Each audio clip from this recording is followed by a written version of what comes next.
তুমি হঠাৎ এখানে? কেমন আছো ময়ন? সবকিছু কেমন চলছে? জীবন প্রতিদিন নতুন খেলা খেলছে। সিজিনকে দেখতে এসেছো? হ্যাঁ। এখনো বেঁচে আছো? আছে এখনো, তবে যে কোনো সময় আমি ওকে মেরে ফেলতে পারি। ভেতরে যাও না, সার্জেন্ট দায়ংও আছে ওখানে। গাড়ি পার্ক করার সময় পার্কিং এ ওর গাড়িটা দেখেছি। আসলে আসলে কি তোমাদের দুজনের ঝগড়া হয়েছে? ঝগড়া হয়নি, ব্রেকআপ হয়েছে আমাদের। আমাদের মধ্যে এখন কোনো সম্পর্ক নেই। তাই নাকি? ওমা, কবে থেকে?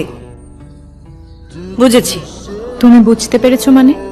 বুঝতে পেরেছি মানে 710। ওরা যে কত বোকা সেটা তো আমরা জানি, কিন্তু দেশবাসী তো আর আমাদের কথা বিশ্বাস করবে না, তাই না? সার্জেন্সি ও দায়ং ঠিক আছে তো? এই তোমাদের দুজনের না ব্রেকআপ হয়েছে? একজন ডক্টর হিসেবে জানতে চেয়েছি। বাই দ্য ওয়ে, আমি সিজিনকে দেখে আসছি।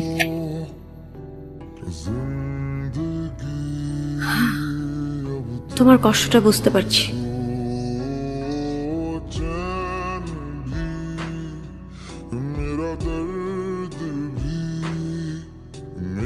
তোমরা তো নাটক কেন করছো?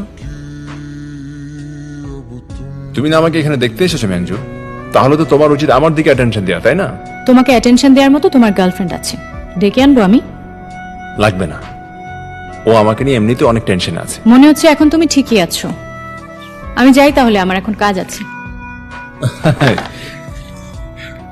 তোমাকে আবার এসব কে করতে বলো? অযথা টাকা খরচ করতে গেলে তুমি তোকে একবার বসতে বলতে পারতে। দায়ং, তোমরা কথা বলো, আমি যাচ্ছি। না, আমি এখন যাব না, তুমি থাকো, আমি যাচ্ছি। না। আমি চলে যাচ্ছি। আরে দুজনই চলে গেলে আমার সাথে কে থাকবে? আই উইশ তোমার জায়গায় সার্জেন্ট দায়ং শুয়ে থাকতো। ও আমার জায়গায় কিছুক্ষণ আগে থেকেছিল। তুমি কি জানো ওকে যে কি সুন্দর লাগছিল? দু হাতের আঙ্গুল দিয়ে চুলগুলোকে ও ঠিক এইভাবে। আমি মজা করছিলাম। হ্যাঁ, এই ফেস, ঠিক এই ফেসটা নিয়ে। হ্যাঁ, আঙ্গুলগুলো দিয়ে চুলগুলো ঠিক এইভাবে সরিয়ে। হ্যাঁ, এই বললাম না মজা করছিলাম।